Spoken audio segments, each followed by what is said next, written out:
মুসলিম উম্মাহর নেতৃত্বদানকারী দেশপ্রেমিক সকল ইসলামী দল ব্যক্তিত্ব স্কলারদের মধ্যে ভিন্নমত থাকা সত্ত্বেও আজকে একটি ঐতিহাসিক ঐক্যের যে পরিবেশ এবং সম্ভাবনা দেখা দিয়েছে সৈয়দ মোহাম্মদ রেজাউল করিমের আহ্বানে আজকের ঐতিহাসিক মঞ্চে যারা বসে আছেন তারাই হচ্ছে এই ঐক্যের মহাকাণ্ডারী।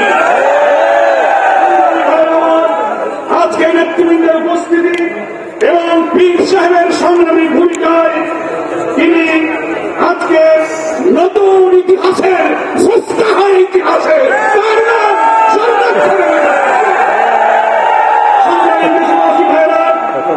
আমি অন্তর্বর্তীকালীন সরকারের প্রধান প্রফেসর ডক্টর মোহাম্মদ ইউনূস আপনাকে বলতে চাই, আপনিও ন্যাশনাল কনসেনসাস কমিশন যেটা হয়েছে তারও আপনি চেয়ারম্যান, তার কো চেয়ারম্যান করা হয়েছে আছে।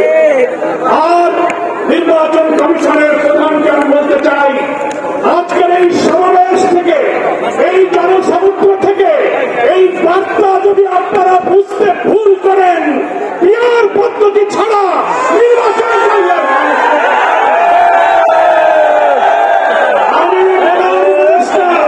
নির্বাচন কমিশনার সকলকে বলব, আপনি জাতির উদ্দেশ্যে নিরপেক্ষ থাকার অঙ্গীকার করেছেন, আপনার অঙ্গীকারের প্রতি আপনি সাবধান থাকবেন। আপনার কোন কোন ভূমিকায় জাতির মধ্যে কিন্তু সংশয় তৈরি হয়েছে, পরিষ্কার বলতে চাই আপনি সোজা থাকবেন। আমরা আমাদের জন্য কোন দলের জন্য পক্ষপাতিত্ব চাই না। 2000 ছাত্র জনতার জীবন, হাজার হাজার মানুষের রক্ত, 17-18 বছরের মানুষকে ফাঁসি, অত্যাচার, জুলুম, রিমান্ড প্রশ্রয় দিয়ে আলেম ওলামা পীর মাশায়েখকে যে নির্বাচন করেছেন, সেই সংগ্রাম আমরা ব্যর্থ হতে দেব না।